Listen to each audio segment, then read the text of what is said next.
Welcome to episode 152 of the Necronama.com.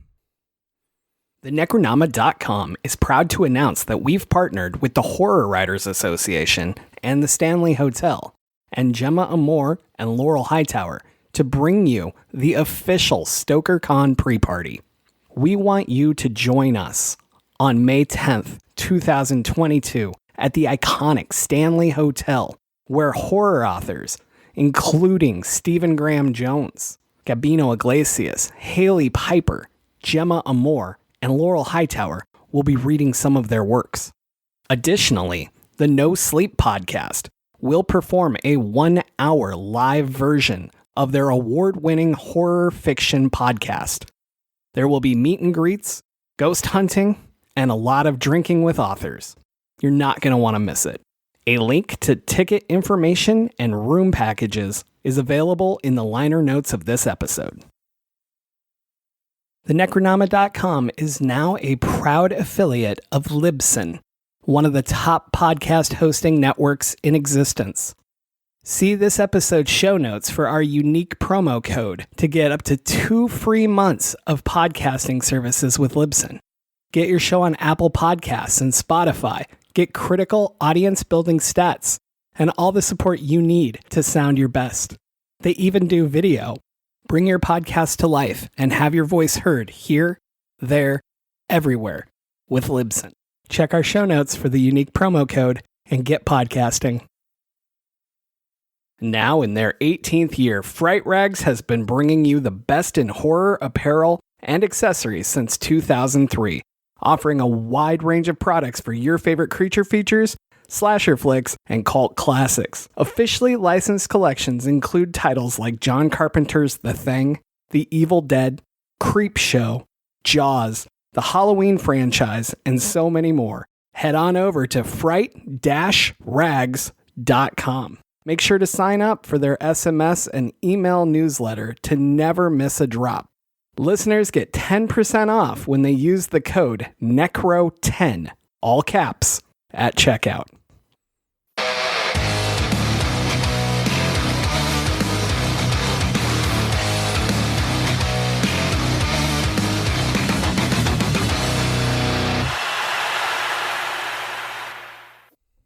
I am James Sabata, horror author, screenwriter, co-host of the podcast you're listening to right now, and I wish I was half as cool as Brendan Fraser in jail. And I'm Don Guillory, author, historian, educator, co-host of the podcast, and I don't even want to go to jail. But you know, I don't want to go to jail. We have different goals here. No, I want to be as cool as he is while he's in jail. Gosh. So Jamie Stewart's here today. Jamie, welcome to the show, man. Hi, thank you very much for having me. It's a pleasure. Absolutely. Why don't you tell our listeners a bit about yourself, man, and all your projects? Well, my name's Jamie Stewart. I'm from Northern Ireland. I am a horror author and editor, which I find very weird because I'm not very good at it. And my projects are I've a book out, a collection of stories called I Hear the Clattering of the Keys and Other Fever Dreams. And I've recently released a novella called Price Manor, The House That Bleeds. 2 weeks ago. Oh, wow. Nice. I knew it was recent, but I have no concept of time anymore. So none of us do. That's what the pandemic mind has happened to us.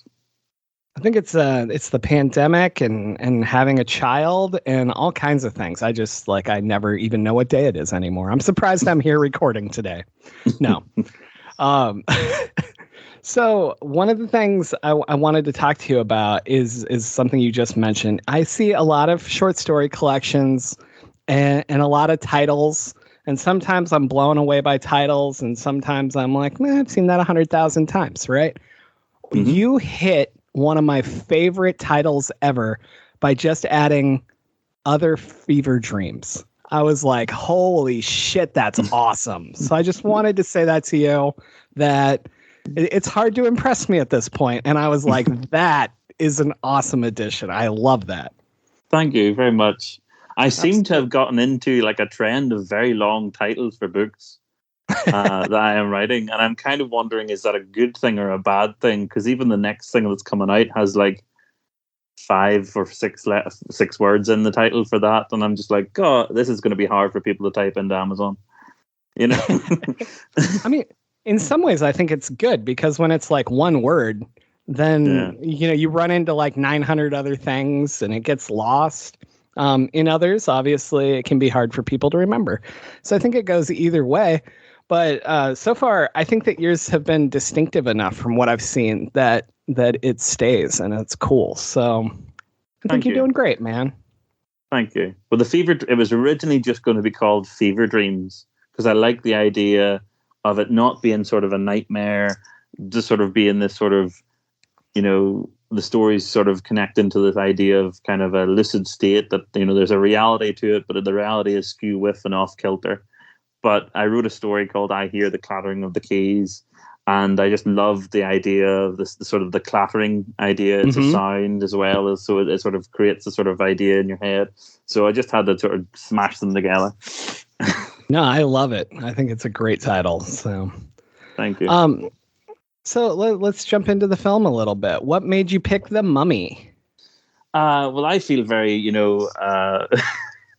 defensive and like I've let you down by choosing The Mummy. No, you did not. We're so excited to talk about The Mummy. You don't even know. So continue without that.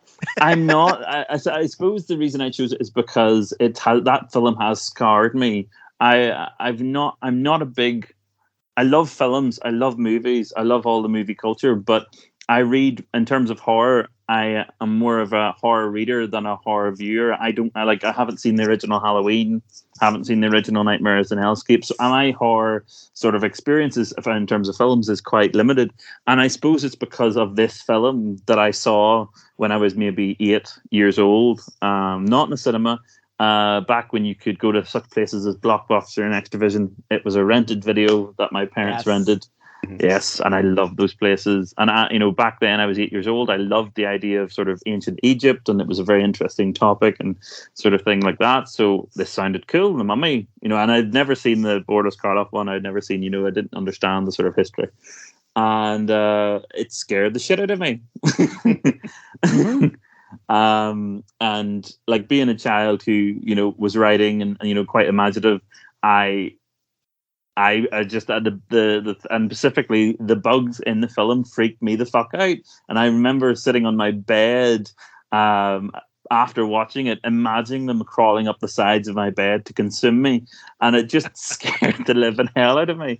I didn't sleep for weeks. So this is a film that has scarred me, which I find very funny because looking back now, it's not that scary, I suppose, to the majority of viewers, but I still get apprehensive about the idea of watching it. So that's why I chose it. No, I love that. And I talk about this a lot on this show, that horror to me is extremely individualized. And there's things that I watch, like Full Metal Jacket is one of the scariest movies ever to me. And other people are like, that's a war movie. That's not horror. And I mean, if you don't consider war horror, I don't know what to talk to you about. But so when you say it scared the shit out of you at that point, I thought the bugs held up amazingly well for some of the other CGI that goes wrong in this or is outdated or whatever. The bugs were still creepy as hell. And I totally think this has horror in it. It's great. So yeah, I get why it scared you. Oh, it's just and it's not I was a lot older, so yeah. But yeah, so you saw that film when it came out, did you? Or yep. Yeah, so I was like 20, 21 at that point, So, but I remember the bugs creeping me out really badly. So I can totally see why it would affect you way younger like that. Yeah. Yeah.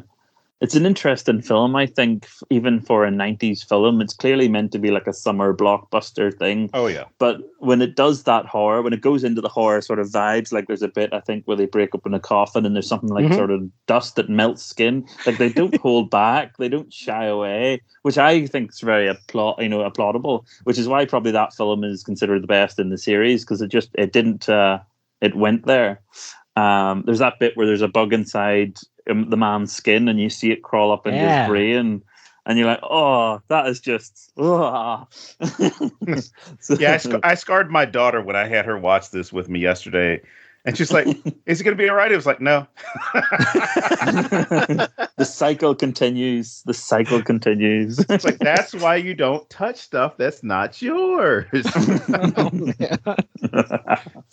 Well, even the minor jump scares in the film, right? Like when the brothers in the coffin, sarcophagus, for whatever reason. Thanks. And he pops up with the bones and scares her. Like, that's a great horror moment, but it's also mainstreamed. And I think that was the point I wanted to make with this film was, no, this is not straight horror, but I feel like these kind of movies with these horror moments, if you will, made the way for horror becoming more mainstream because people kind of got used to it and they liked that little taste of the jump scare, or that taste of the creepiness of the mummy as he's coming back and the bugs, of course, and I think that these movies don't get enough credit for how they did set the stage for the renaissance that horror is having. Yeah, I think you're right. And it's interesting as well because I feel like if you watch the original Mummy, I would not say it's a horror film.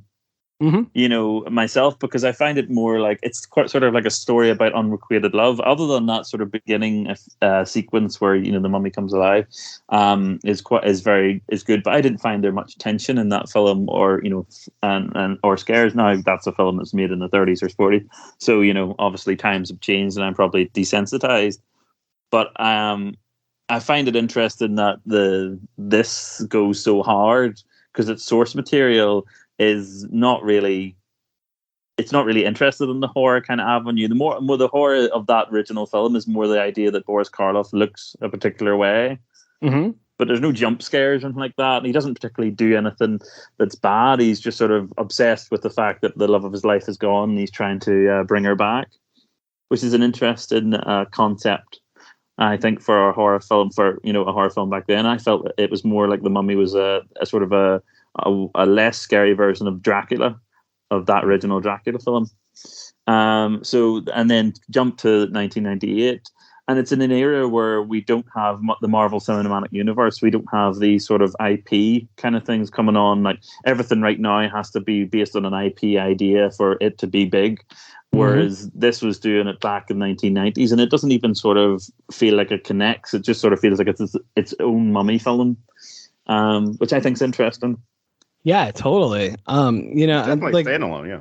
Yeah, and there was talk about like bringing back Universal monsters at that point. They've tried a few other times, even the most recent ones with like Invisible Man, where they're kind of trying to go back to Universal monsters, but do it in a new way.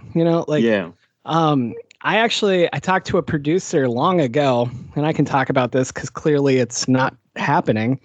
But the first time I ever good Lord, the first time I ever pitched a film to a producer, he was telling me about another film he was working on. And it was kind of a continuation of this, but kind of just a tie-in. But it was Brendan Fraser, and it was him hunting a whole bunch of the Universal monsters. And nothing ever came of it, apparently. And I would love to know why, and I'd love to know what the overall thought was. But I've always wondered, right? But I've always wondered, like, was this the door? Like, was this the start of that, or was this like unrelated and it happened to be Brendan Fraser as well? So yeah, I don't know. I would have watched that, no problem. I think he's fantastic in the role in the film. He's just he's got such energy and vibrance about himself. That's another thing that I find that with this Mummy film. I was a big Indiana Jones fan, in the 90s. That's all you got to see in the TV was the 3 Indiana Jones film, and it directly is inspired by Harrison Ford and what he did there. And there's nothing wrong with that, because those are fantastic films. You might as well take from a great source. And he was, Brendan Fraser is a fantastic sort of successor to the idea of that sort of rugged American in a foreign country, dealing with sort of myths and legends and stuff. I thought, I think he's remarkable. So I would totally have watched him go against Dracula or, The Visible Man. That would have been class. Wonder where what happened to that? Yeah, I have no idea. I'd love to know though. That producer actually passed away, so I can't even ask him. But Don, what about you? Like, where do you stand on Brendan Fraser's ability to take over for Indiana Jones? Because I'm 100% on board for this. I'm 100% more on board with that than the other name that was thrown out, whose name will not be mentioned on this show. I don't know who it was, so you'll have to tell me later. Yeah, I want to know what it is. Let's just just say it. Just get it over with. Just say it. Crispy Rat.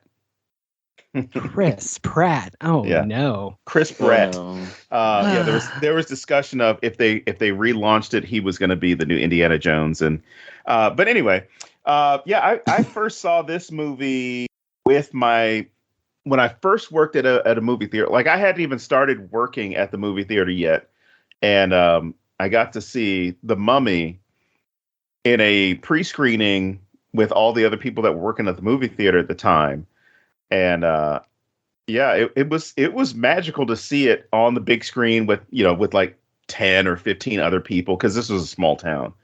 But that was exactly the feeling, the sentiment I got was, oh my God, this is like I don't want to say a better, but this is more of an updated version of Indiana Jones, where it's like, okay, we're in 99, we're going into 2000s, and this new millennium. Like, I could see this is where this is going. And they had a good series. They had a good series going until, whatever happened to have happened with production and people involved with the film, because the second one is decent. It's a good sequel, aside from some of the CGI that they put into them. But it was a good setup to have a strong trilogy. And then they waited, I think, another 7 years, or there was another 7 years before the Dragon Emperor came out. And that, as far as the way this was heading, this would have been a great thing as far as like, oh, we're going to go on a bunch of archaeological digs, or we're going to go investigate all these legends, because that was almost where it was going, especially when they had the third movie. It was about exhuming this long lost emperor, and like with the other movies, oh, we fucked up and we released some shit we should have released, and now we have to deal with the consequences. But no, I've always liked this movie. It's definitely something, if someone else hasn't seen it, I recommend to people. And even when the new one came out with Tom Cruise, I was already against it, but not against it in the fanboy way. I was against it in the sense of, you've got something that you did that was good. The direction you're taking it in, I don't necessarily like it. Yeah. And my wife watched it. She loves movies that deal with mummies and all that stuff, as far as the archaeological stuff, the mythology, all those things. She loves it. She saw that movie. She was angry when she was done with it. She was like, they ruined a really good story. They could have done so much better with it, but they ruined it because they wanted to turn it into, some big box office draw, as opposed to really enjoying the mixture of humor, horror, and action, which the Mummy did, the original Mummy did, or I should say, the Brendan Fraser version did. That's a tongue twister. Yeah, I've never seen. I've never seen any of the others. I've only seen the Mummy. So I wrote Don and I was like, "Hey, are the others good? I like The Rock. Should I watch this?" And he was like, "No, just be happy. You loved this. Stay where you are." Yeah. So, well, like I said, the second one's not bad. It's just, it was as if they decided, hey, we can combine The Rock with a scorpion, and the CGI was just so bad. Like it was bad at the time. Like, it took me out of the movie when I was watching. I was like, okay, cool. The Rock is in the beginning of the movie, and you honestly think when the movie starts that this movie's going to be the Scorpion King is going to be a central figure of the movie. He's going to be just as there as Imhotep was in the film, but The Rock is on screen for 30 seconds, maybe. Yeah. Doesn't have any lines, I don't think, either. No, Haku Mashente is the only line that he has, right? You memorized all of his dialogue? I did. Wow. Man. But what was crazy is the way they promoted that movie was like, oh my God, this is The Rock's acting debut. It's going to be awesome. It's going to be this. And then me being a wrestling fan and then it being a fan of The Mummy, I go and see it. I'm like, what the fuck is this? Why did you do that? Yeah, you could have had anybody in this movie at the beginning. Like, it didn't matter. And you could tell they wanted a big draw because like the gun violence and everything is dropped way down in the second one. One thing amazed me about the first one is like he basically Brandon Fraser is a walking arsenal. He's got like 2 revolvers, 2 handguns, a shotgun, a rifle, and all this stuff. And I kind of really like that part. You know, he was a soldier. It makes sense. He sees this awful thing in the desert that freaks him the hell out, and he just comes equipped like, you know, Arnold Schwarzenegger in The Commando. But then it jumps to the second one, and I think there's only a bit of gun action in the beginning of it when it's against mummies, and then the rest of it, the majority of the time, it's really interesting because he runs around with all these holsters in the second film, but in the second act, there are no guns in the holsters. Right. And you're sort of like, you know, so they could tell they went for a bit more of a PG kind of, even though it's still scary. I found the second one still scary, but you could tell they were trying to go for the bigger draw, get more younger people in, families in. Just because I don't. Yeah. Just because I don't know that we're going to come back to this. The part where Jonathan grabs guns from Brendan Fraser's character and pulls them out. Yes. That was hilarious to me. Yeah. But anyway, continue. Because he's a walking arsenal. It's like every section of his body has like equipment that folds out or something like that. Yep. It's great. I love that part. Especially to a kid, because that's, you just end up spending all your time thinking you're him. You know, you're imagining you're him running around shooting mummies. But I think that there's something that was missed. You were talking about the Universal Studio monsters and stuff like that. And I always thought it would have been cool, the Halloween films, if they had not been about, you know, every Halloween is a different story. You could have done this with the mummy. The mummy is the mummy. Next thing, we'll go, like you said, go do an archaeological dig over some site, maybe in Transylvania, and you uncover Dracula, you know, something like that. And you could have that as being a sort of anthology of films. Maybe bring Imhotep back again as the kind of overall bad guy because they've got such contention against one another. And that's, you know, but it sort of does feel, the second one to me always felt like there's beats in and that's repeating beats from the first film and not doing it as well. Like the sand monster, the CGI sand monster, but instead it's a water monster. You warned me going in. You were like, "Hey, have you seen this recently?" And I was like, "No, I haven't seen this since it came out, man. Like that's the last time I saw it." And you were like, "Well, some of the CGI doesn't hold up."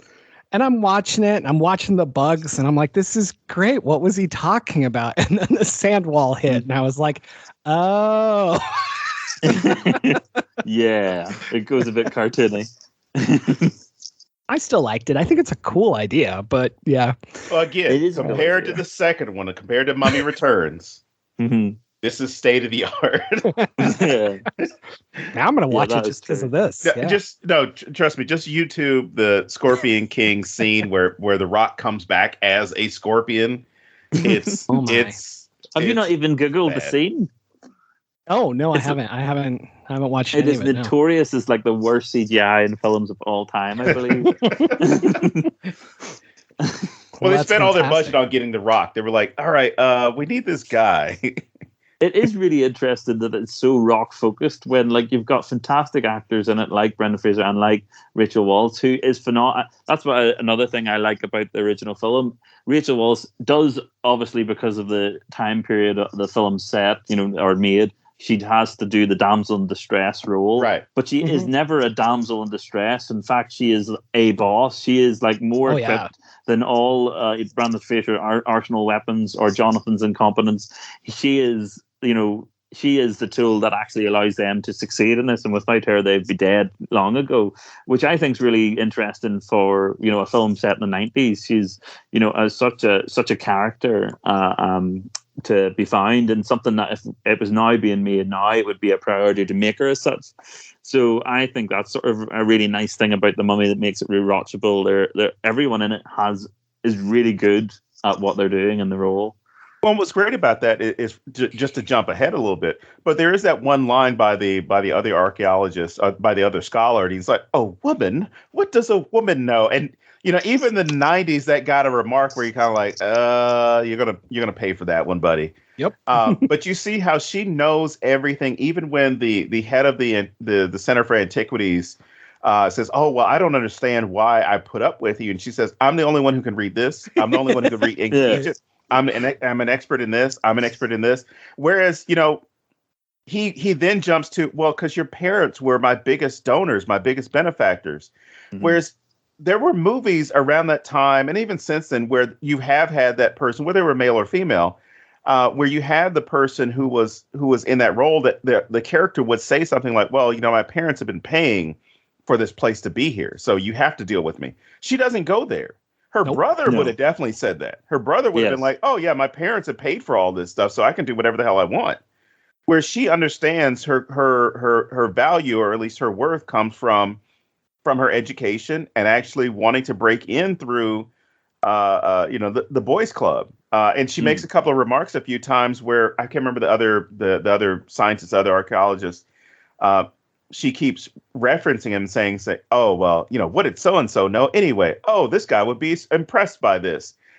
Just pointing out how wrong a previous scholar was, which I got to tell you, if that doesn't represent academia, I don't know what does.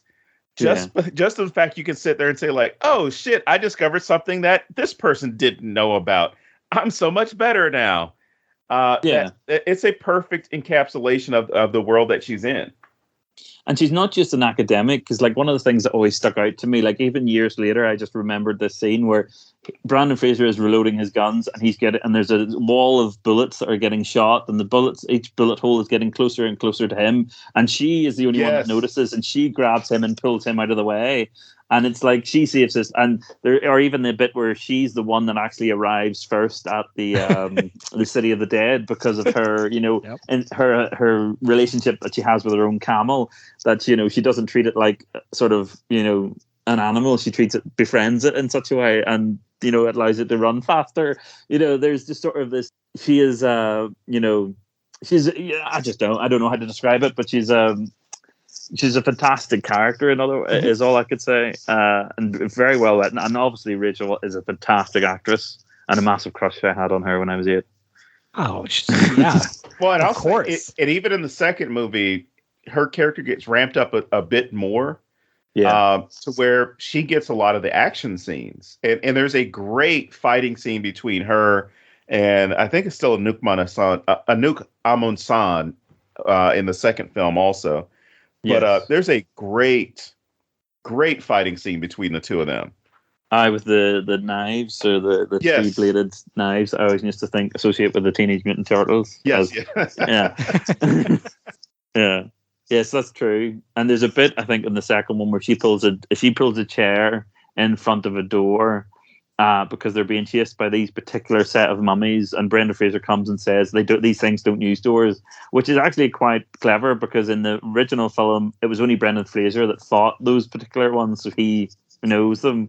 And she sort of has it. She's still plucky and doing her bit in the middle of a fight sequence, but she has that sort of British politeness that follows her throughout each film, which is interesting. We were talking about Jonathan, I haven't mentioned him yet, but I would love to know their lineage, because they're brother and sister, but he does not drop his Scottish accent the whole time in that film. And she's clearly got an English one.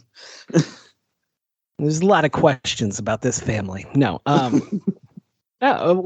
First I want to just say I am so impressed, like you said, that this is a 90s film, because if somebody wrote this today, myself included, we would go so overboard at pointing out that she's the one who's always right, and that everyone else is an idiot for not paying attention to her. And we would go too far with it because we want to drill this point home, and that's what we do now, right?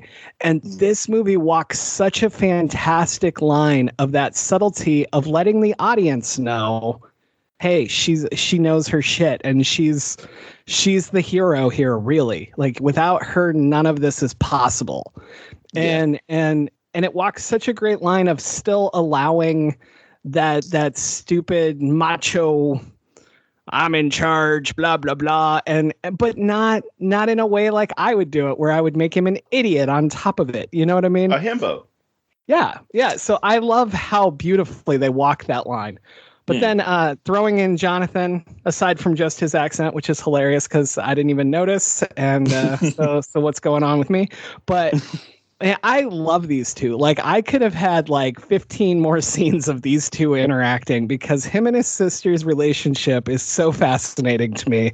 Because my God, she must just hate him while completely loving him, you know? Yeah. So There is that sort of like, she's like a parent to him in some ways. Like she's sort of scoffing and eye rolling and stuff. Even in the sequels, even in the, and there's sort of a joy to see those two work together, which is interesting. I don't know of any other film that they've ever worked together in, apart from this series. And I would love to see them in more stuff together. But you're absolutely right. But you were right in what you were saying. She is the main character, because even though so the film starts in ancient Egypt, and you get sort of the build up of who the bad guy is, and then you jump to Brendan Fraser. But it's really her that is the driving force of the film. You know, she goes to the prison. You mentioned earlier about how sexy he is in prison, but she gets him out. But she gets him out not through, which would probably be the way to do it back in the day in the 90s, was through feminine charm. She, I can't remember the actor. I think it's Omar is the actor that plays the head of the prison, and he tries to he feels her leg and tries to sort of suggest, you do this, I'll let him free. Mm-hmm. And she says no. In fact, she uses her wit to draw a bargain, which is actually less money than actually what he wanted to agree on, but he ends up agreeing to get him out. Which is, it's really clever. So it is really her film, which is interesting, because it's all about this mummy trying to resurrect his dead girlfriend, and you think it would be about the men having to stop him, but it's really not, because she's the only one that can. Without her, Brendan Fraser's dead. So yeah, there's no more Rick. He's hanging there, So yeah, no, it's totally her film, and I love that. I do love the small pieces of comedy, because even how over the top they are, they fit so well with the tone of the film. Like the bargaining, like you were just saying, or like when Rick jumps over the side of the ship and he tells the other guy, "Hey, wait here, I'm going to go get help." Yeah, hilarious. You skip probably the best one though in that whole scene, as far as on the ship. Where Jonathan is running away from all the violence, and then you see the American group of explorers, shooting their guns, hooting and hollering, and the one line where it says, "Americans," and then he goes about his business. That has been memed so many times, to where people who haven't even seen the movie don't understand exactly what the hell was going on. But it's even funnier looking at it 99, but now looking at it again, 23 years later, thinking about exactly what the hell that means. And when you look at Rick O'Connell, as you mentioned earlier, the whole idea that he's a walking arsenal, he's got all these guns that he's ready to, to fight a mummy with, that he's already been told he can't be harmed or destroyed with mortal weapons. Yes. It's still kind of like, I'm still going to take my guns and shoot at it and do whatever I can. Meanwhile, if you just carried a cat with you the entire time, everything would have been fine. Yeah. I was so like, why did you guys get rid of the cat? Why didn't you bring the cat along? There's so many scenes where the thing is just, the mummy is just walking at him and he's just shooting and nothing is happening. He's not stopping in any way. And you just think you would realize, I'm going to get a bigger gun. A bigger gun would work really well. That's what's going to solve this. Yeah. But there is a bit of suaveness that separates him from the other Americans, I think. The bit where he gets out of the prison and he cuts his hair and he looks a bit more, there's a bit of charm when she meets him by the boat.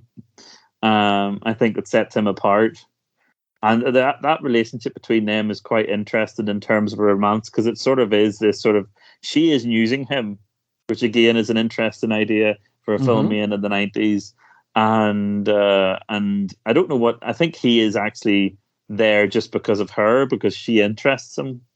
I don't think he's, I think, the premise is he's there for money, but I generally think that the way that they interact, she's kind of, there's moments where you see him react to her, and every time it's sort of like he is sort of taken back by sort of this reveal of a little bit more of her personality, which I think is really good, which it's very good filmmaking, I think. Oh, yeah. No, I kind of got the feeling like he was accepting death. Like he thought there was no way out. So he's got nothing planned. So he's like, sure, I'll go with this hot chick. She's gorgeous. And then as he gets to know her, like you said, he's always blown away by something that's not related to her looks. Like it's always her intellect or like a joke she makes or things like that. Those are the places where he has a reaction. And I thought that was such great writing in itself, because we're all used to, oh, there's a hot blonde over here. I got to go along now. Or even like he claims it's a life debt in a way. And I don't buy that. I don't buy that Rick O'Connell would give a shit that you saved his life. I think, like you said, he's fascinated by her. And I love that. I think that is such great writing. And it really plays into the other side as well. Not to go on too long of a tangent here, but I love when heroes and villains have the same motivation and different ways to go about it. And so they're both a love story. Maybe I would argue that Imhotep's love story is deeper at the beginning, but he goes about it completely wrong, right? Like he's willing to kill anybody and sacrifice anything to get it back, and in some ways that's honorable, but his ways are a little fucked up. And then you have Rick, who is on this same course of also looking for love, and I don't know, I think that's so cool that it was in there while not being the same and not being overly thrown in our face. Yeah. You could argue, though, to a certain extent, that Imhotep's the beginning of the film, the reason he is that way is because of the culture at the time. Like it says that, the woman he's in love in Oxamun, she is not allowed to even be touched by another person because she's in this relationship with the pharaoh.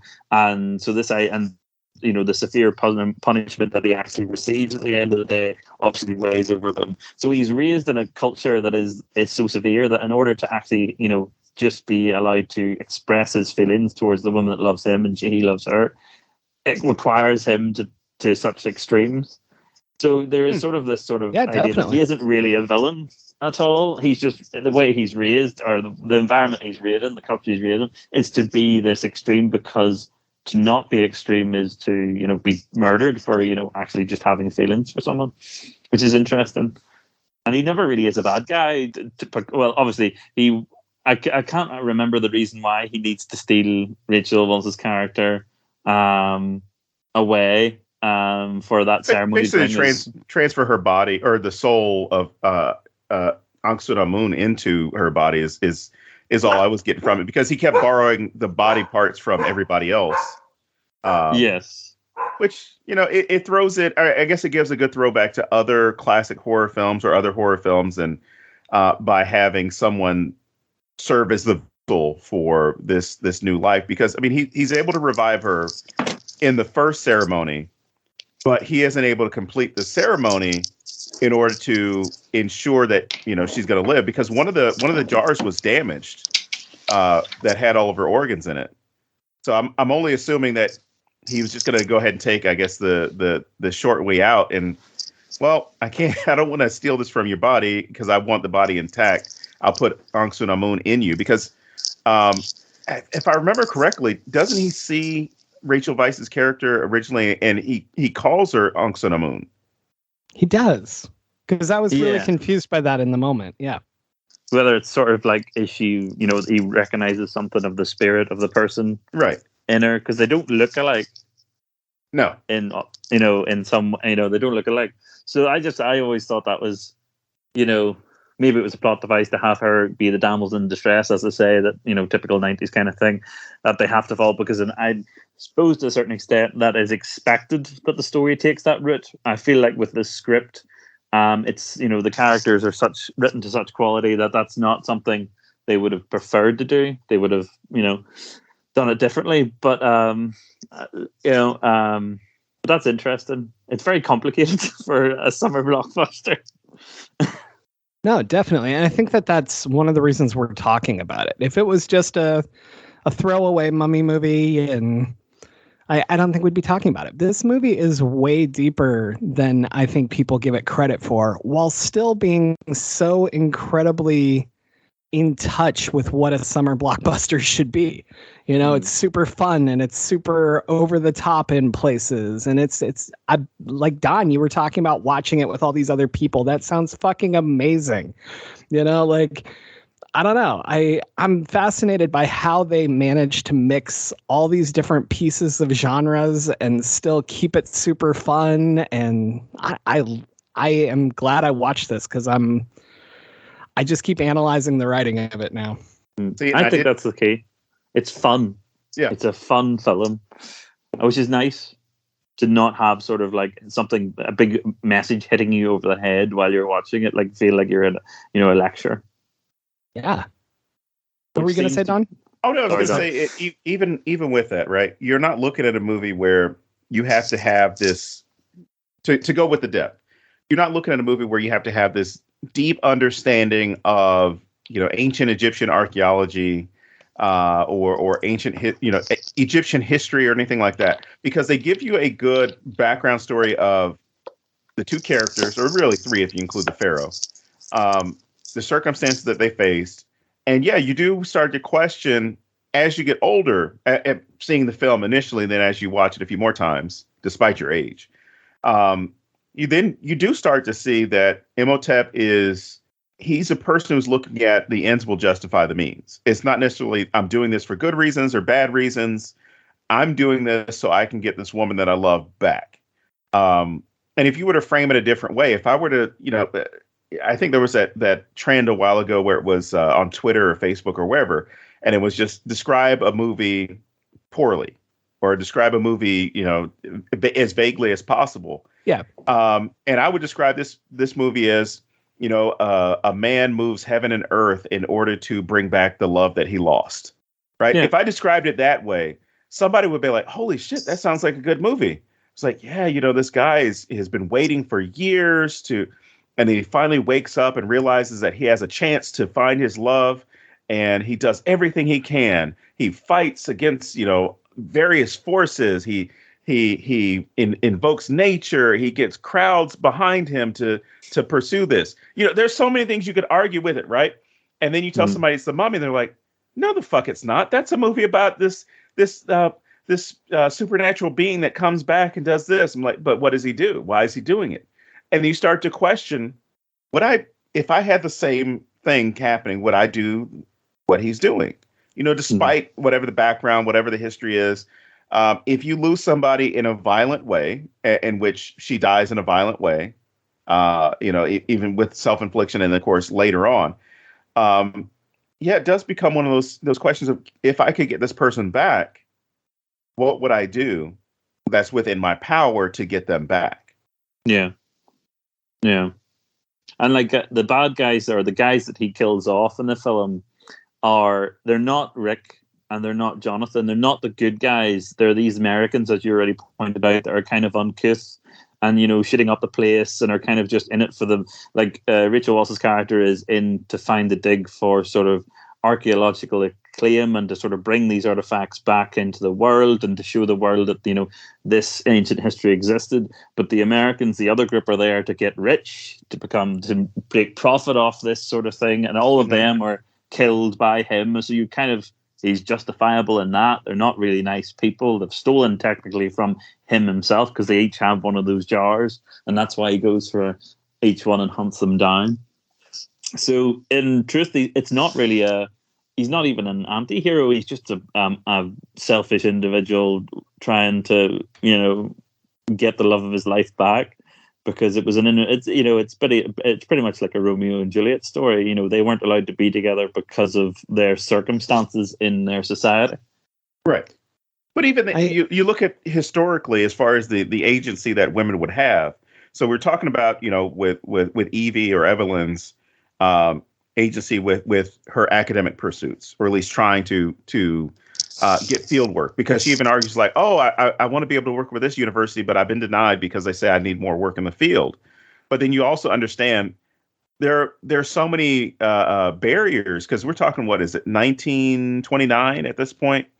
I know it's the mid-20s, but we're talking about the way in which this woman is having to deal with, and women like her are having to deal with all these barriers, even if they have means. there's still people who are going to look at it and say, well, you're a woman, what do you know? As gets brought up a couple of times.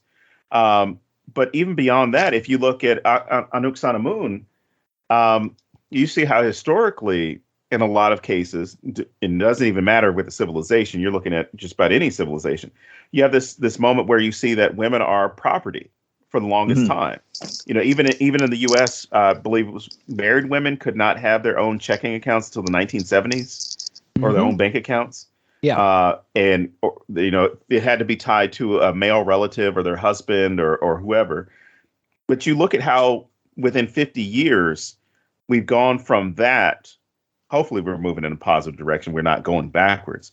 But we've gone from severe restrictions based on people due to their gender to now you don't look at these gender as being a barrier anymore, or as much as it has been previously. And just to think about how this idea of toxic masculinity, even within ancient Egypt, I mean, you can still label it the same way, that there's this entitlement by men, even now, that if you're mine, you're always mine.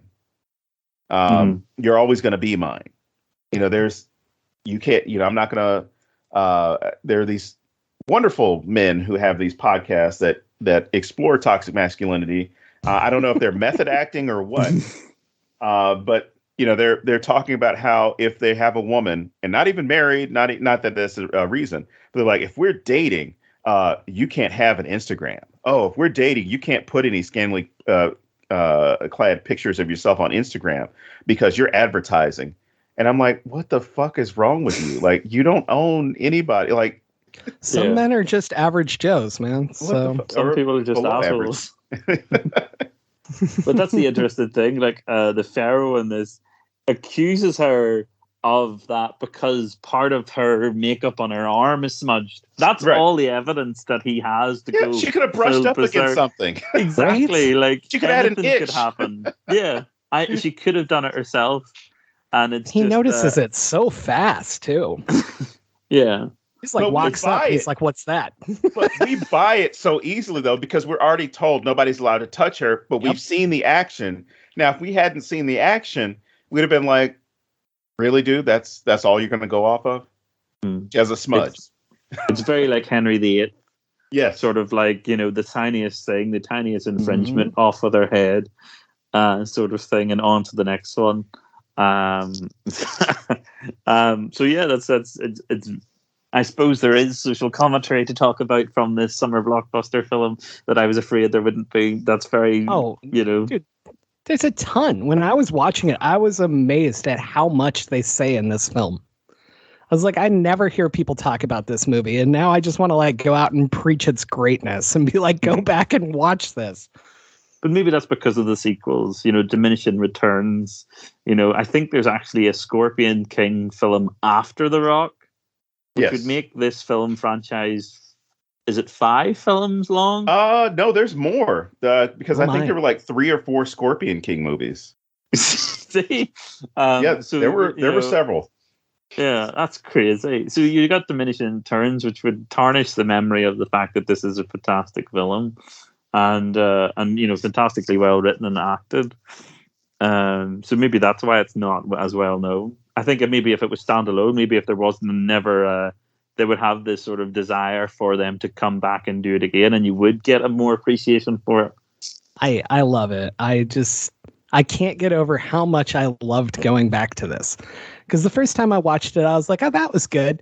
But it wasn't something I ever like thought about watching again, you know? Mm-hmm. And now, like, maybe it's just that I've changed in 23 years as people do or whatever. Maybe I just look at things differently now. But man, I was just blown away by how much is going on here. So, yeah.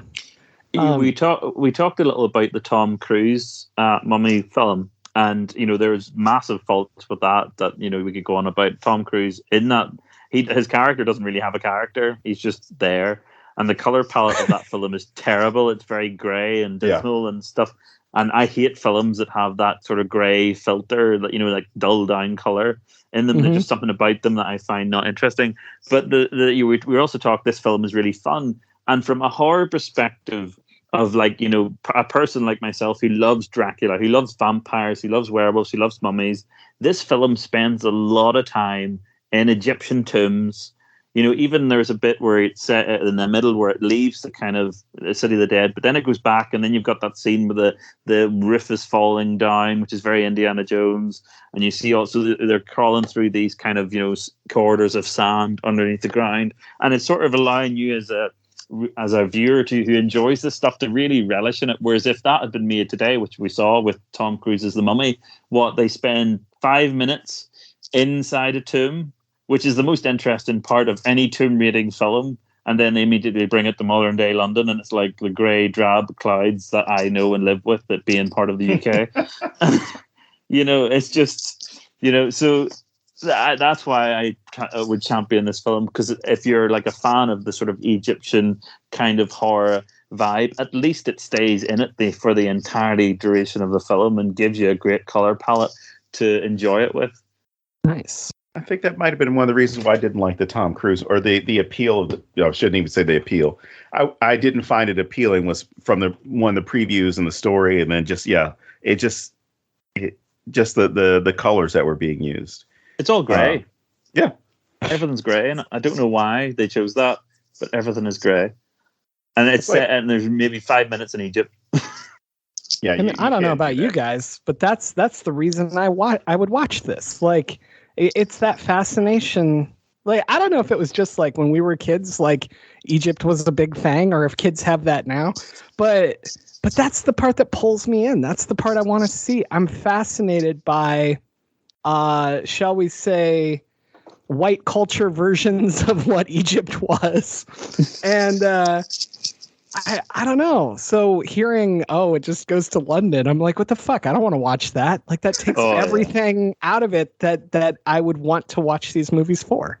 Literally 5 minutes. And it tries to do Pet Sematary in that Tom Cruise has a dead friend who turns up that no one else can see, talking to him. And you're like, what is going on? Okay, yeah, I'm definitely never watching it. And so it does Pet Sematary in the middle, and then it has Russell Crowe pretend he's Jekyll and Hyde, because that's obviously trying to establish their sort of universe. And then it goes to such a degree that it actually becomes a vampire film. Yeah, don't watch it. Don't watch it. I mean, the woman that plays the mummy in the film is fantastic. I think she's a great actress. She was in the first Kingsman film as the Blade Runner. Mm. The woman that had knives for legs. I think she's fantastic. And she was in Star Trek Beyond, right? Yeah. Heavily clad in makeup as an alien. She's great, I think, as an actress and stuff. But that film's terrible. Bring back Brendan Fraser. Have him be in a elderly care home with his wife. And Imhotep comes back, and they're in wheelchairs or something like that. That's the sequel we deserve. You could even have it. I'd watch that. Yes. I would definitely watch that. And you know what? Then he would have like a motorized chair. That's I guess because what would it be by that time? It would be the 1960s. Yeah. Oh, he would have a minigun attached to it or something like that because of. Because of his obsession with Arsenal. That's awesome.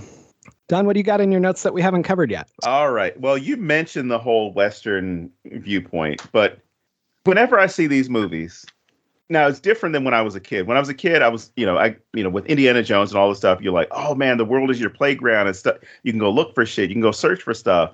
And I never, until I got into history, until I started with this profession and looked at things with a little bit more depth and more critically, I realized, like, no, this is wrong. And I got all the jokes about, Indiana in the movies when they refer to Indiana Jones as a grave robber. You're seeing him as the hero, but he's the hero in our story. He's the villain in so many other stories where he's going and taking shit.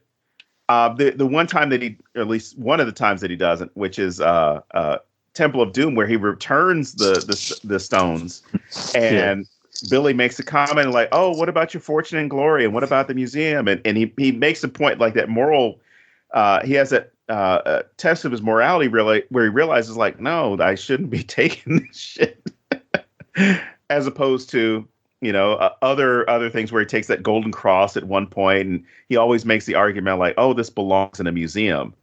Yeah. But why? Why does it belong in a museum? Why does it need to be extracted from these? Yeah. Why does it need to be extracted from these places? Now you see some European museums having to give back artifacts to African nations, to parts of the Middle East. The ones that at least obtain them, I don't even want to say through legal methods, but the ones that didn't obtain them on the black market are giving them back. But then there's still like a heavy black market for artifacts, especially after what was it, the Arab Spring in Egypt, where people were just ransacking museums and then going to archaeological sites and selling stuff because there was a market for them, because people in the West wanted, cool shit from Egypt, or in the case of Hobby Lobby, they made use of, and this is not slander, this is not libel, this is true, because they were convicted of it, that they were smuggling artifacts out of Iraq and Syria, maybe just Iraq, might not have been Syria, but they were smuggling artifacts out of the Middle East because they had the means to do it. But when you start looking at it, you realize, like, holy shit, this is wrong. Whereas O'Connell and Evie and Jonathan, they're going there for, I mean, not necessarily as much as Jonathan. They're going there to find this place, to see what's going on. They're not going there, oh, we're going to go ahead and steal a bunch of gold. Because even that point where Jonathan's like, come on, just a little bit. Can I have one thing? And they both tell him, like, no, don't take anything. Don't touch it. Yeah. And then they take a bunch. Well, they do, but they didn't intend to, Yeah, it's an accident, isn't it? It's the other guy, Benny puts on that horse, and they just leave with it, and they don't realize. So yeah, but that's very clever. That call to, like, not take stuff seems to go away by the second movie, because in the second movie, or I might be thinking about the third one, they've got a bunch of shit in their house that obviously come from other places. And the house is like a massive Bruce Wayne style manor. But I don't know whether that's because she's rich or she's sold a bunch of Egyptian stuff that she stole. But yeah, that is actually quite clever of that film to do that in such a way, to sort of make the point. And everyone sort of, every bad guy or every person, like the guy that has the beetle under his arm, or in his brain, the reason he gets that is because he's stealing out of the wall. Right. It's everyone's own hubris that actually causes them to meet their demise. All these Westerners stealing, from, foreign nation. And that's the other thing I was saying. Why would you give... So this guy, Imhotep, has done this crime. Why would you give him this punishment that gives him such power if he's ever awakened again? That doesn't make sense. That is a massive plot hole in that film. That curse they say at the beginning of the film when he's buried is like he will be like the Walking Dead with unstoppable power. And it's like, is that really the person you want to be making this curse on? They misread from the book. They read the wrong line, just like that priest who was baptizing people in Phoenix. That one word. But yeah, that's it's clever. And see, you're making me think of this in a whole new light. I like this. Well, speaking of seeing, I can't avoid talking about this part because it stood out to me, and I had to laugh about it again, because you see things differently when you get older in a film. So with the one American character who was the guy wearing the glasses, I can't remember what his name was, but he's one of the Americans, and he's the guy who's wearing the glasses. And anytime I see somebody with glasses in a movie, having been someone who used to wear glasses, but thankfully because of laser surgery, I don't have to do that anymore. But my first thought is, like, those glasses are going to be gone sooner or later. Something's going to happen to him. So there's that great scene where he makes some comment about, his glasses or whatever. I'm like, all right, we're going to come back to this, where they're running away in the tomb. He gets his glasses knocked off, and there's that great, like, Velma from Scooby-Doo moment where he's like, oh, I'm tapping around. I can't find my glasses. I'm feeling around someone help me. And then Benny runs up and steps on him. But I love that we then transition from a guy who, depends on glasses in order to see, to now Imhotep needs body parts to, live again, or at least to make himself whole. But he takes the eyes from a guy whose eyes don't work. And I thought I'm like, how, of all the luck, like, maybe that's why when he saw Rachel Weisz, he's like, Unc Cinnamon, it's you. There's even a camera. There's even a camera image of what the guy sees like. Yes. And everything is just an absolute blur. There's no sort of detail. He can't see at all. So is Imhotep just one of those people that's afraid to wear glasses in case it makes him look bad, but he just spends the film blind, essentially? Or maybe he just used his sorcery powers to fix the eyes. He does absorb a lot of people. Yeah, but then he also took the tongue, which the tongue makes sense. I mean, makes perfect sense. They took his tongue so he couldn't speak any spells or prayers or incantations, which again was a cool touch that you took the guy's eyes and his tongue from him. But to jump ahead to his other interaction with that same character, I love how Imhotep is sitting there as cool as can be, and Benny's sitting there saying like, "Oh yes, the princess. He doesn't touch. It's a cultural thing." But he really wants to help you, and you see how it goes from really calm and soothing to oh shit. Yeah, I mean, even as a viewer, it's going to be bad, but just seeing the expression change on this character, where he's already been blinded by having his eyes taken out, he's semi-mute because he's had his tongue cut out, and just the fear without having to invoke too many facial expressions, you can sense the fear in this guy. Because he's already come up close and personal with Imhotep. Yeah, it's a good horror moment.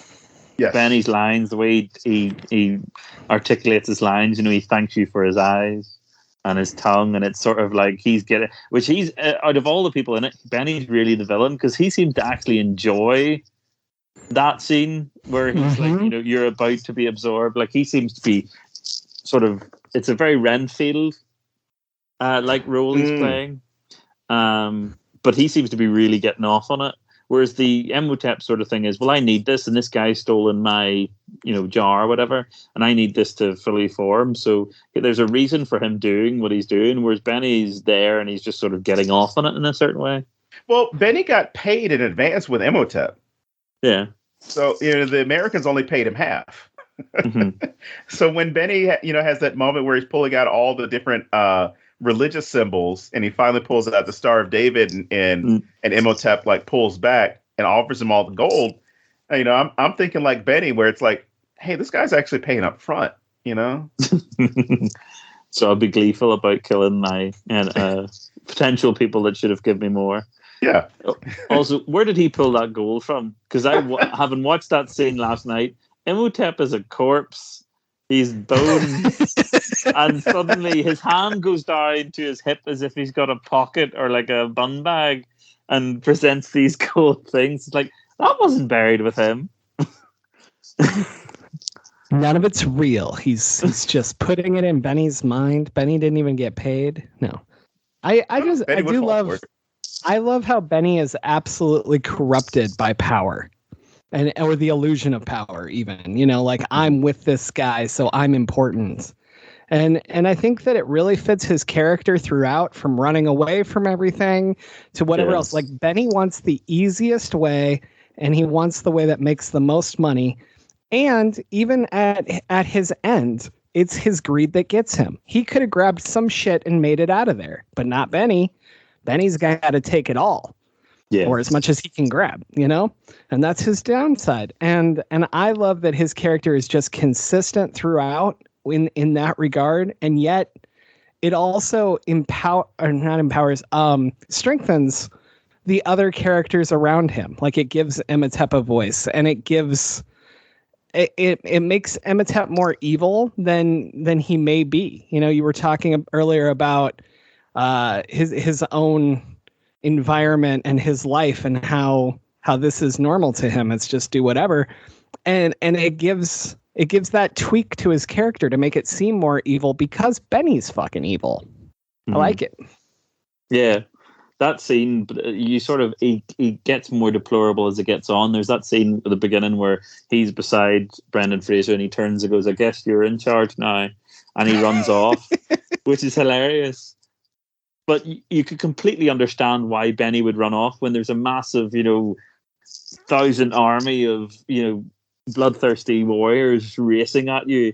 That's completely understandable. It's only when he closes the door on Rick, when Rick runs to the tomb, and it's the only safe thing is to hide in the tomb, which makes me wonder what happened to the other people, because you see other people in that scene, other people other than Benny that close the tomb on Rick, and then Rick and Benny are the only ones that live. So maybe the others were smart and they got the hell out of there and they weren't coming back there, and only these two are stupid enough to go back to this place. Or Benny killed them all because he had to hold out for food and water and didn't want to share. I like that. That's my new headcanon. Benny slaughtered everybody. He wasn't even that hungry. It was the first meal. It was an hour later. It's just Benny. Yeah. I do like that they're separated by a door closing, and one is safe and one is not. And then, at the end, we get the opposite of that. I think that's a really cool thing to throw in. And he tries to save him even after everything he does. That's the thing that stood out for me. I remember watching that going, why? Because he's the good guy. Yeah, clearly I would not be Rick O'Connell in this situation, because that was my thought of I wouldn't be reaching under there for him. I'd be laying there giving the stone cold double fingers, talking shit to Benny. So yeah. But you're right, Don, in what you said. He can't not steal everything. There, you see him get on. There's a bit where he runs to the horse and puts the gold on it, which is the gold. And you find out in the sequel, well, if we're interpreting that gold buys them this mansion in the sequel, that is a lot of money that they get from that one bag. But it's not enough. He still runs back. He was out. All he had to do was leave. Yeah, it's one of those. It's that moment of knowing when it's time to go. Knowing your limit, knowing exactly when you've won, because it's clear Imhotep is losing. Okay, grab your shit. I'm safely outside. I'm not going to go back in. But he goes back in and he he's the cause of all this falling apart, right? He puts that one back, which if he's been involved, which he seems to be a very knowledgeable person as far as being able to survive, right? From any of this shit that's around, if you happen to be around any archaeologists, any of these tomb raiders, whatever, you touch as little stuff as possible. And he decides, I'm going to put this big bag of gold on top of this, this unassuming bar that ends up being a lever that I guess becomes a self-destruct lever. Yeah. Didn't he give everybody the courtesy of a countdown? No. And even though he does that awful thing, to the American, his fate in the dark is very, I would not want that in my worst enemy. The bugs finally coming back and just consuming him. Mm-hmm. Man, I love this death. I love this death so much. It's great. Which I think at one point I think Rachel says when they open up the sarcophagus on Imhotep and they find the bug, it says they would have ate him slowly. Right. But every other scene in the film is people are literally they're there a second and then there's no flesh left on the bones. And they just consume that quick, which is interesting that they could do that. So is Benny ate slowly in the dark because, they're not going to get a meal for a while? I'm willing to bet because you heard a lot more crunching and chewing than you did with the other people, where the other people, it seemed like it was very instant and they moved on. Whether it happened to be some of the helpers on the exploration or excavation. Because even then, I think they would have had a good bit that they were going to eat, and they were going to move on. I mean, with respect to Imhotep when he's interred, it's obvious that they're fastly moving around him, and then I'm assuming for survival sake, they continue chomping bits and bits. But they obviously didn't eat all of them because there was a good bit of them left. He was still gooey. Yeah. See, I kind of took it as the others just had to be killed. So it's like when the mafia just puts a bullet in your head, right? Whereas Benny was taking all their shit, so he has to suffer. That's just how I view the it. bugs like the gold. Yeah, They've got a fixation with so the shiny bugs things. were like, don't eat major organs yet. Ha ha ha ha ha. Like make this dude suffer. Also, it wouldn't have the same effect for the audience. No. You said that thing about Benny running back inside, and in some ways that inverts the kind of horror trope, because Benny's a bad character, but how many horror films have we seen where the good character is going upstairs or going into a room and the audience is like, don't go in there? But with him, it's like, don't go back, you stupid idiot. But, Right. And we still feel that thing, but he is a bad guy. Should we really care that he's going back at all? Because at that point in the film, he's not really, encumbering Rick or anything like that. They're not fighting against one another. He's just doing his own thing, stealing tons of gold. So you don't really think, oh, he's going to be, he's going to hurt the main characters that we care about. So but you still get that impression of, why would you go back? Why would you be so stupid? You've got gold. Don't do that. But it still happens. It's one of those things, because you look at the room and you automatically start questioning, how much could I take out with me? And how quickly could I get it? Whereas the one thing I will say about Benny's character, they show him struggling with the gold. So that this was not like, oh, I filled up this bag, let me just hoist it over my shoulder like it's nothing and then walk out here.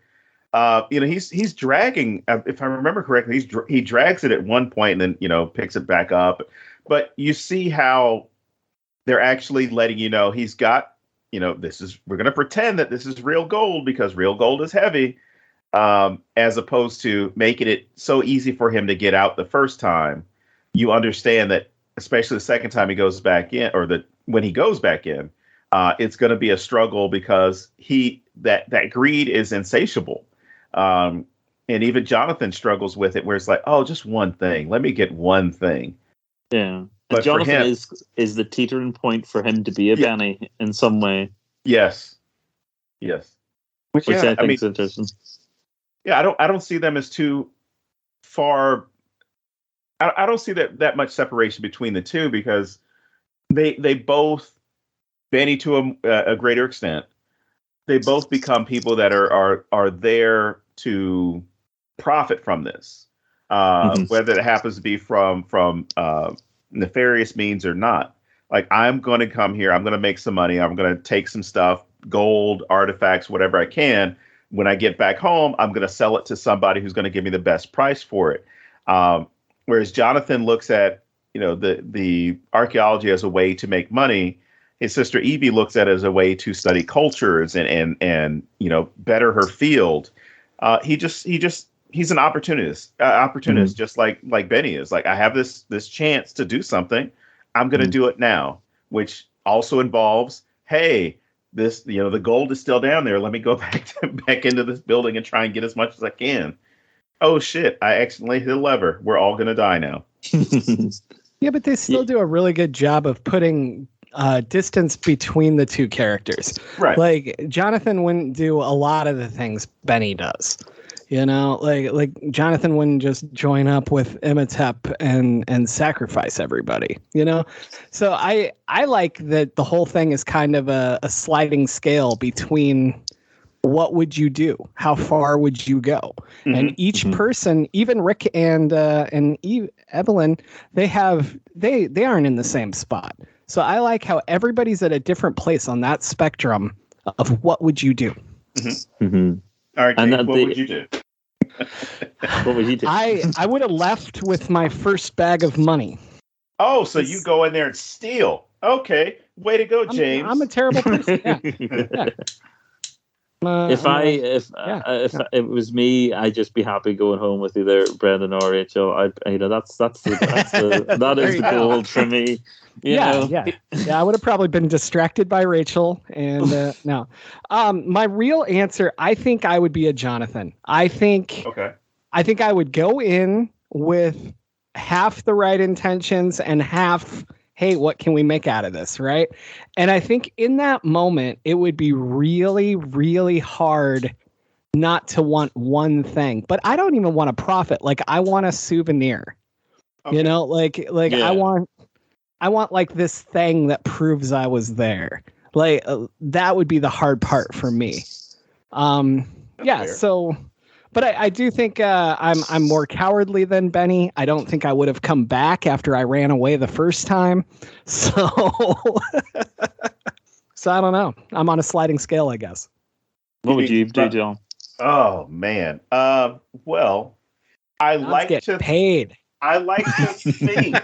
I like to think that I would not take anything from there. But given the circumstances that they're in, I honestly feel as though I would be done with one bag. I would look at it as like, I'm going to try and get as much as I can right now, and I'm not coming back.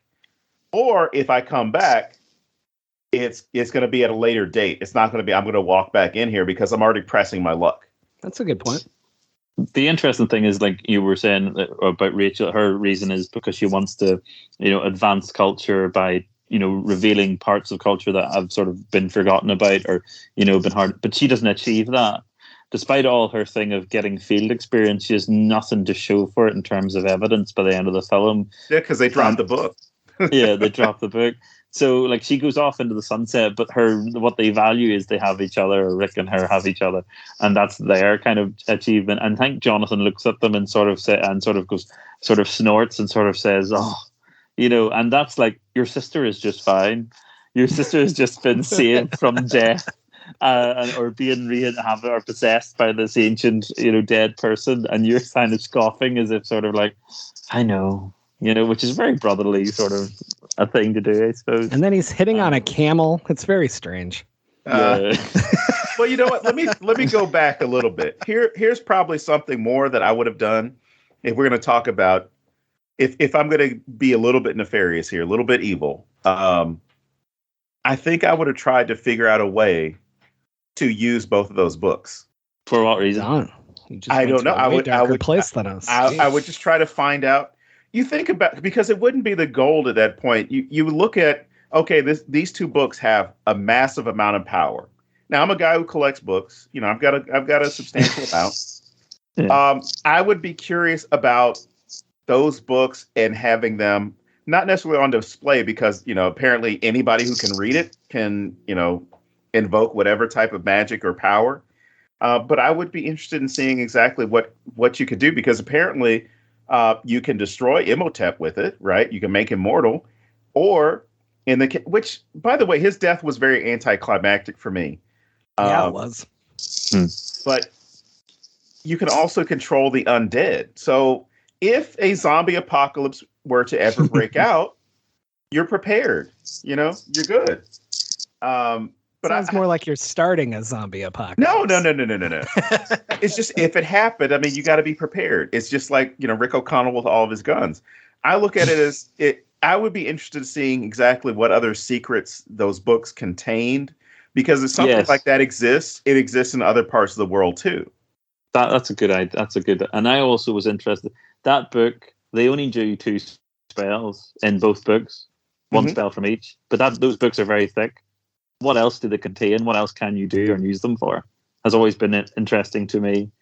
You can resurrect someone or you can control sort of mummified corpses, but what else do they have the ability to provide? I'm sure there's a spell in there to make you, I wouldn't say immortal, but, maybe healing, maybe having a longer life. There's a lot of stuff that I think would have been in there that would have been good to see, or at least have in your library, where it's kind of like, oh man, this son of a bitch parked in my parking spot at work again. I've got him. Which we could do with a sequel. I just I find it amazing how quickly they find the spells they're looking for. Like there's no like, oh, this is a spell about this. And first of all, there's like a table of through contents, James. here's a shawarma recipe. You know, like I feel like it was way too fast. It was like page one. Yeah. That's not what the book should start with. Yeah, it's not like a Kindle where you click on the contents page and immediately flicks to that particular page. That'd be a great follow-up. Somebody releases the ebook version and people all over the world are doing it. Because that's exactly what would happen. Yeah, it would become a TikTok challenge or something. It's like, today we're doing the Imhotep challenge. We're going to raise the dead. Who are you going to raise? We're going to cut this and write this movie. And that's you're laughing about it now. Though that's why these films can't be set in a modern context. You can't, like Tom Cruise proved it, you can't do this type of story, with ancient kind of things in a modern context, because the technology we have now kind of would make it laughable. It would become on TikTok. I would just love for somebody to take a selfie with a mummy or somebody that's happens. Imhotep is walking down the street and you're like, oh shit, I read about you in my book. And he's like, and he yells at you in Egyptian, and you're like, oh, hold on a second, let me get a selfie. And then he just stands there. You're like, thanks, Imhotep. It'd be like any like Monster Squad, where apparently like a couple of them start to go with whatever the modern flow is, like Frankenstein. You touched upon it in Shaun of the Dead, Don. Yes. I was listening to your interview about Shaun of the Dead and how you were interested to see what it would be like if it was set now with the modern social technology we have, and and it wouldn't work as well. I think that film, Shaun of the Dead, with the fact that we've got because we are all zombies. Everything in that film has come to pass, or says it will come to pass, has come to pass. We're addicted to these phones that we become zombies in our own lives. So I don't know if a modern day mummy film with, because exactly it would be all over the internet and stuff. It would be like that episode of Buffy the Vampire Slayer where Willow translates an Euclid book into the web, into the computer system in the 90s. Google Translate. And he builds a cyborg or something of himself. All right, so I guess that brings us to movie recommendations, where we talk about films people should watch if they liked this movie. And so, Jamie, you're the guest. You get to go first, man. I really can't think of any, because I don't think of any as being as done as well as this. Maybe you can teach me more with your ones. Yeah, I mean, like, we kind of hit what I was going to talk about. I normally do like a double feature thing, but I think this rolls so good with the Indiana Jones films. It's very much in that same vein and same like mix of just horror and adventure and comedy and all these great things. Like Temple of Doom scared the shit out of me when I was a kid. Yeah. The part where he rips out the heart and he's holding it up, man, I remember freaking the fuck out because I was young and impressionable and crying.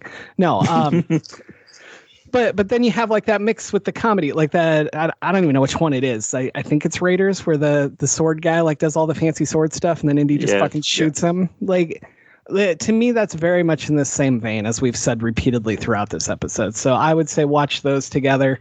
And Don, what are your let's say 41 movies today? Well, you took 3 of them. Actually, technically 4, but I don't include Crystal Skull. No. But I have an ex-girlfriend named Crystal, so I'm always a big fan of Crystal Skulls. Okay, so anyway, in no particular order, I would go with Prometheus. Let me cut a couple of these off of here. Anaconda. Oh, National Treasure, Jurassic Park, either the old ones or the new ones, which my mom did not know that Jurassic Park had been relaunched, so she thought the one that's coming out is the 4th one, which she then had a fight with me over Google. Independence Day, Tomb Raider, whether it's the Alicia Vikander ones or even the ones with Angelina Jolie, the Pirates of the Caribbean series, War of the World. I know or War of the Worlds, I'm sorry, with Tom Cruise. Planet of the Apes, old or new, Predator, Lake Placid, Interview with the Vampire, Virus, and The Thing. Yeah, great list. And Cool. talking about, I wonder if this Mummy script was actually supposed to be an Indiana Jones script that was just sitting about. Maybe not done by George Lucas and Spielberg, but maybe something that was done and maybe presented to them, and it was just floating around in the ether, because it just does feel so Indiana Jones like. You know what I would love? I want to have a movie done the opposite way, where it's some young scholar from sub-Saharan Africa, or from India, or from China, or even from South America, that comes to the United States, goes to London, goes to New York, goes to Paris, somewhere in the United States or Europe, and they just go to a museum like, oh my God, this is, or they just start going into random places and they start taking stuff. I'm like, no, you got to understand. I'm an archaeologist. I'm studying the Americans. Is that your toothbrush? Oh, this is so great. And then they make up some crazy story when they come home. These are toothbrushes. They are used for medicinal purposes in everyone's home. If you don't use them, then you can lose your teeth and become a shame for society. And then just have a whole wing about dental care and dental rituals. You see these? These are underwear. They have Wednesday written on them, but the person was wearing them on Friday. There is an angle there you could go to with the idea of like a scholar from another country coming to a Going country to the cemeteries. that has pilfered their history. Oh my God. You know what? We need to do this movie. Just someone who's coming in from another country and just going through random like cemeteries and taking stuff. It's like, oh, this one has a really huge headstone. They must have been a person of prominence. This person is in a crypt. Let's take their remains. Oh my gosh. This urn contains the remains of, I don't know. We have to come up with some celebrity that was cremated. What if they find Walt Disney's body and they bring it back? Oh my. And then they use the book. I think we got a gem here, fellas. I'm so busy that week. So I think that brings it back to you, Jamie.